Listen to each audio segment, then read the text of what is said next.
That's how I came to hunt him in the mountains. Mountains so high they tickled the nether regions of heaven.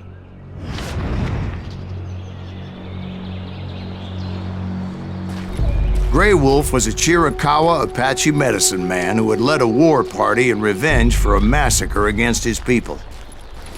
The U.S. Army had attacked his tribe during his daughter's sacred sunrise ceremony, and the slaughter was unspeakable.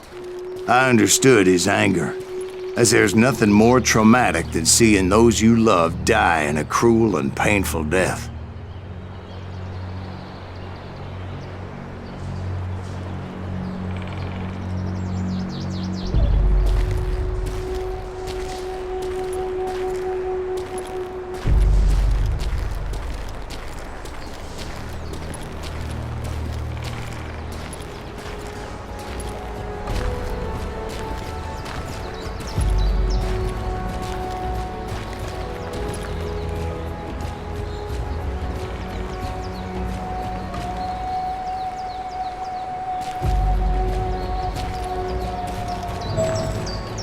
Right from the beginning, I couldn't shake the feeling that Grey Wolf was watching my every move.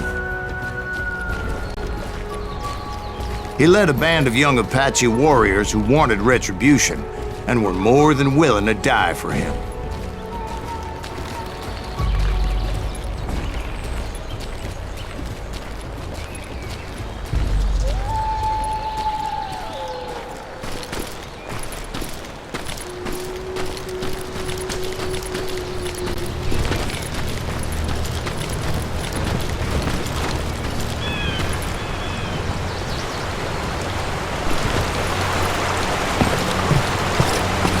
They saw me before I saw them.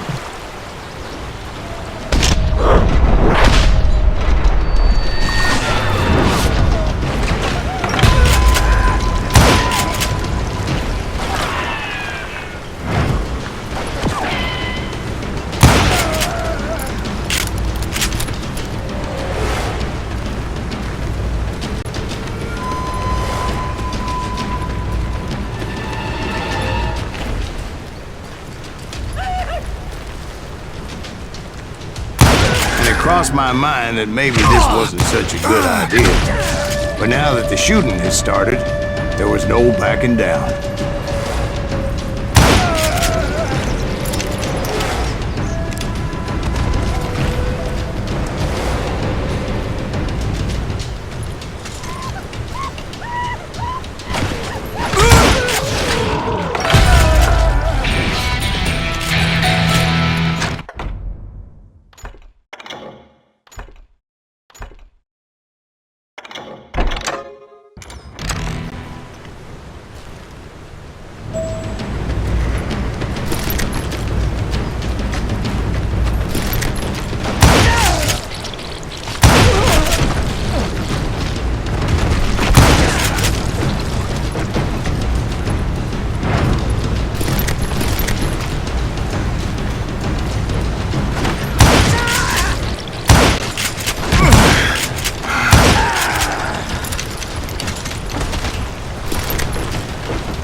It was rugged country, the winter home of the Chiricahuas, and that's why they had retreated there.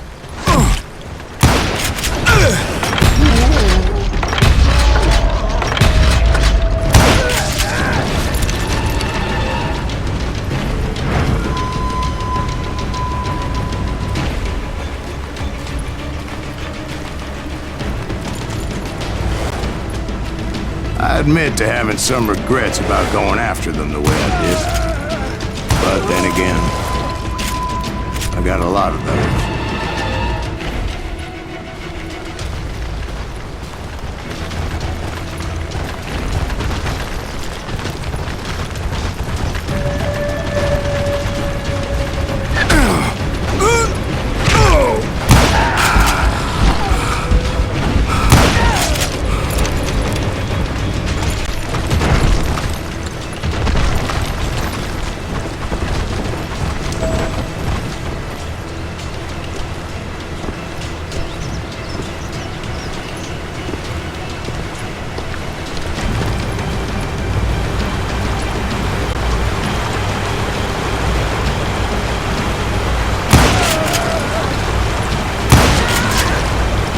find Grey Wolf? Not at that moment, but I did find the entrance to their hideout.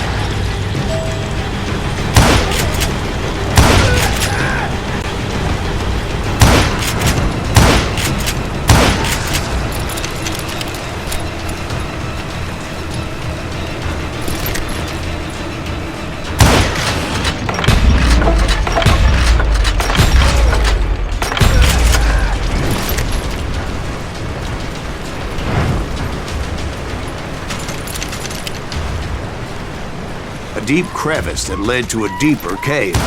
Don't tell me you went in there. Yeah, but it's not out of bravery so much as pure, angry cussedness.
See, back then, I had a stubborn streak a mile wide, and I wasn't about to back down. So it was like pitch black in there? Actually, it was pretty well lit, as they had torches on the walls.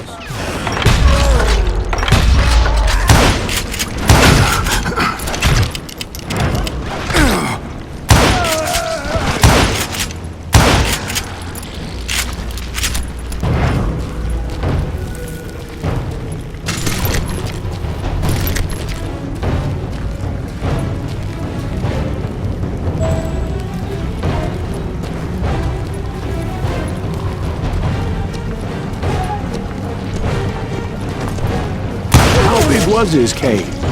Big as hell, Ben. Chiricahua had hid out there during the Indian Wars.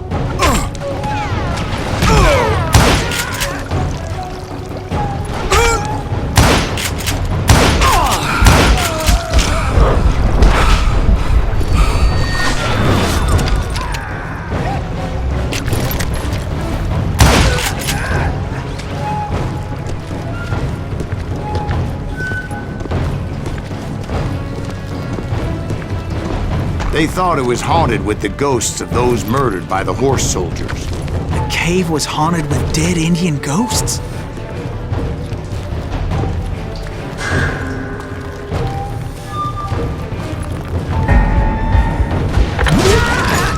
To be honest, I was more concerned with the live ones than the dead ones.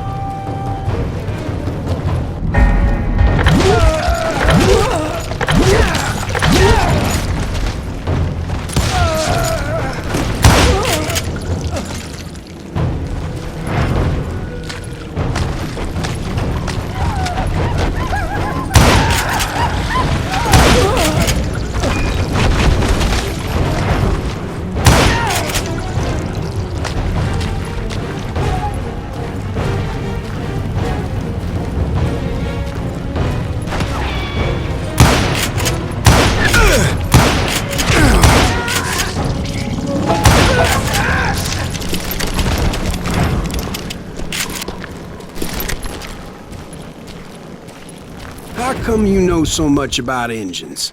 A few years back, I was married to two Mescalero women. At the same time? Yeah, they were sisters. Polygyny is traditional among the Mescalero. So what happened? Oh, I had to get out. Both of them nagging at me all the time. Drove me half crazy. Haven't seen them since. No, I mean, what happened with Grey Wolf? Oh, well, I pursued him into the Cave of Death.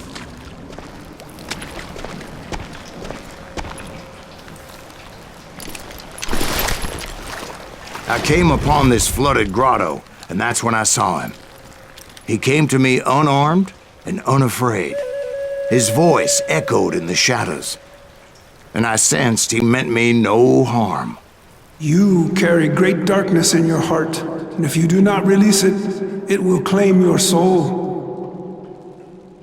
The sound of his voice put some kind of ancient Indian spell on me.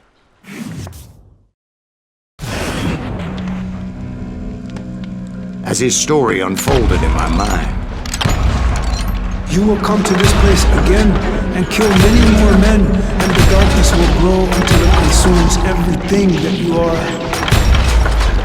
The soul would have no rainbow if the eye had no tears. he said I was a great warrior, a coyote man, unequaled by any other pale-faced warrior, or something like that. The snakes will fight shadows of your past until a venom poisons your heart, and an echo of the song of the dead summons the spirits deep from within the mountains. I didn't quite get what he was saying, but there was definitely snakes. And indeed, his warriors surrounded me and attacked me like hungry wolverines. They couldn't stop me, though, and Grey Wolf wasn't in the mood for idle talk.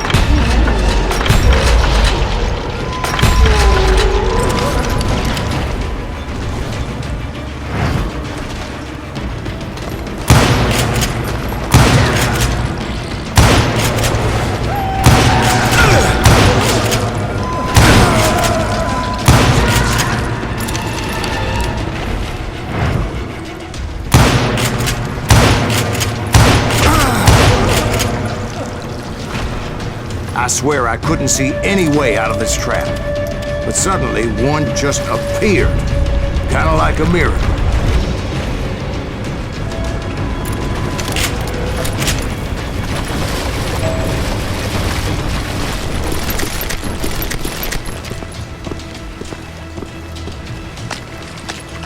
I felt like I would be lost in that damn cave forever.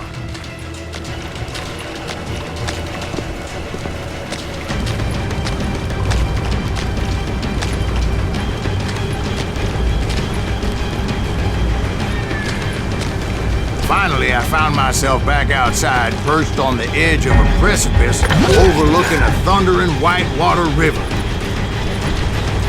To get where I was going required several leaps of faith, but no way in hell I was turning back.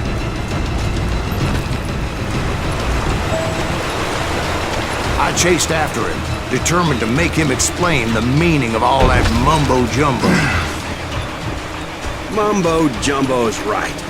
Are you making this all up as you go? A few details may be fuzzy, brother, but I am relating exactly what happened to me.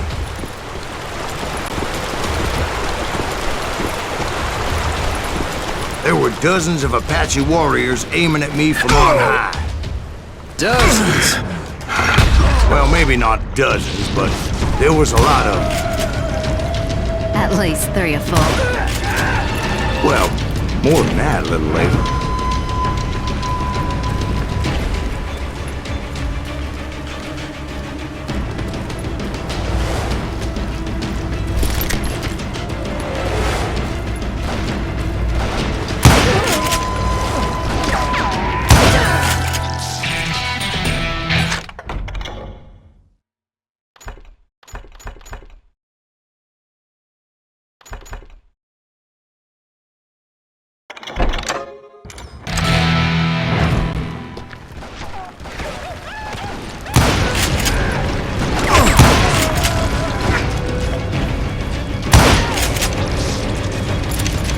I had a steep climb up creek ahead of me and scrambled up those rocks like a mountain goat.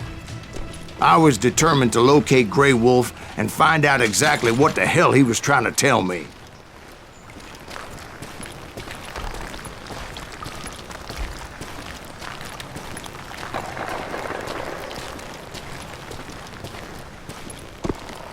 And wouldn't you know it, that crafty son of a bitch led me right into a trap.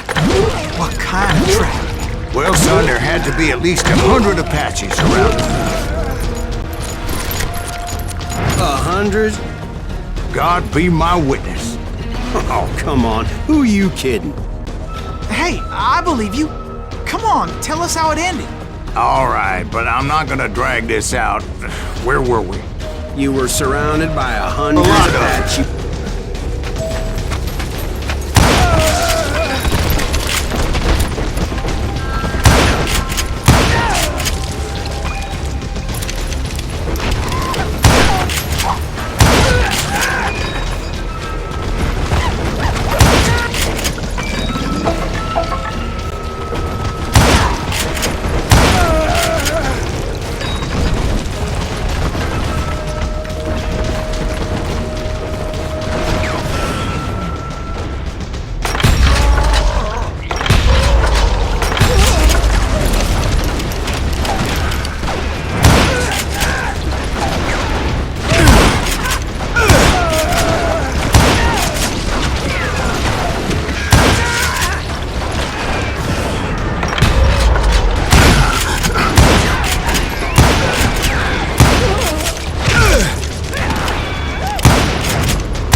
And in the end, a path appeared before me that I had not seen before.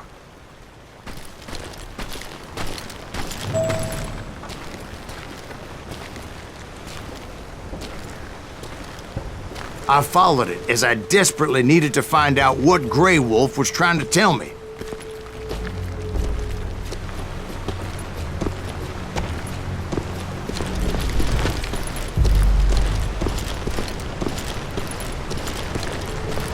But it was like that son of a bitch disappeared into thin air.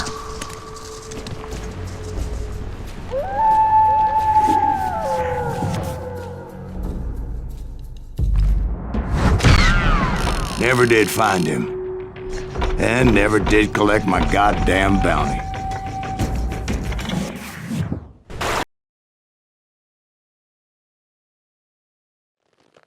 Thank you, darling. It's interesting how the truth can sometimes seem,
It was early morning. One of my friends was a local gunsmith, and he handed out firearms to anybody who'd take one. You see, the Daltons got it in their heads to rob 2 banks at the same time. 2 banks on the same damn street. Story was Bob Dalton's girl was always riding him about how he had no ambition. Oh, you're nobody next to Jesse James, she'd say. Finally, the bastard took his brothers to Coffeyville just to shut her up. Right. It's always the woman's fault.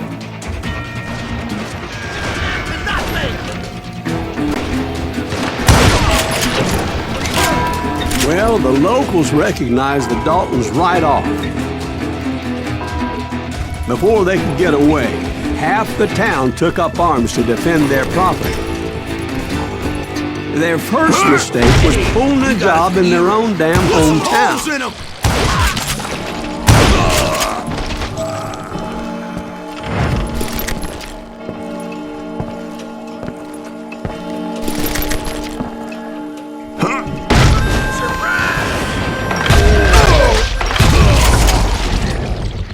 The brothers paid dearly for their stupidity, but everybody knows they had it coming. There's more to it than that. I read all about that day, so I know for a fact that it went down very differently. First of all, it was high noon. A posse of U.S. deputy marshals were on the rooftop across the street. Get ready, boys. They're gonna make a move. The lawmen had been tracking the Daltons for months, and now they finally had them dead to rights. Among them was a bounty hunter feared by many a lawbreaker. This man had no intention of letting the Daltons slip away. They met an adversary that day who had no fear and offered them no quarter. The marshals tried to get the Daltons to surrender. They'll give up eventually. You just gotta wait till something bitches out. This bounty hunter knew that the brothers were far too proud to ever lay down their guns.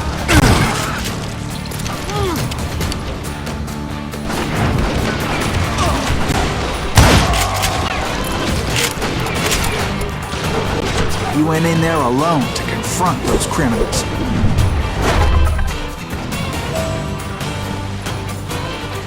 One of the marshals shouted, "Where are you going? Are you crazy?" Hey, where do you think you're going, dumbass? That rifle's mine. But he paid him no mind. He saw a way to get around to the back of the bank.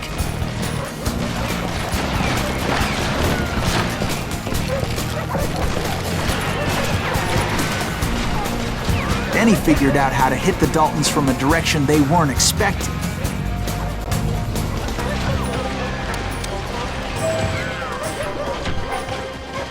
From above.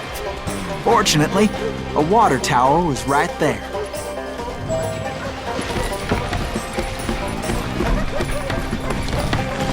A moment later, he was climbing up a steep ladder, laughing at danger as he did.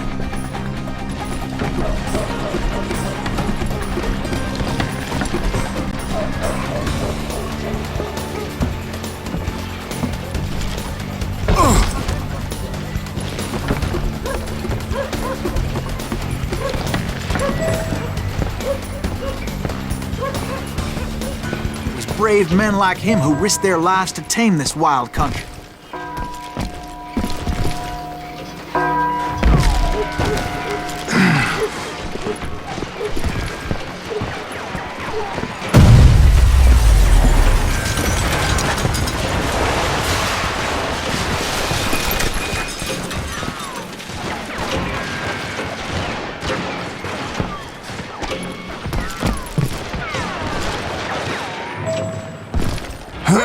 We've got company.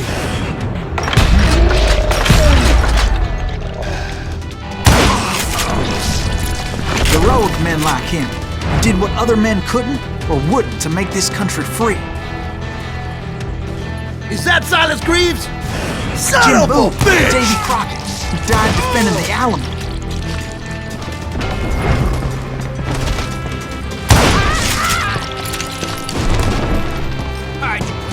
Son of a bitch!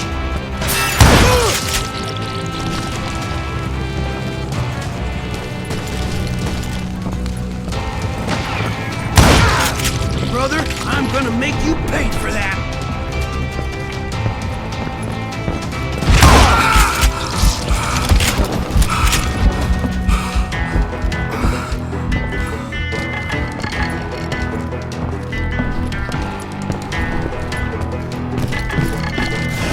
Over there!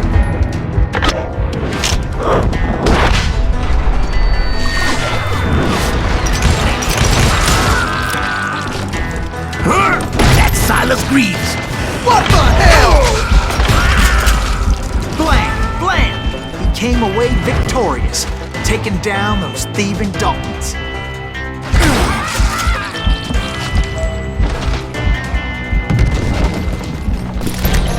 His name? Silas Greaves. And when the dust finally settled, he was the last man standing. Sorry, kid, but that just wasn't the way it happened.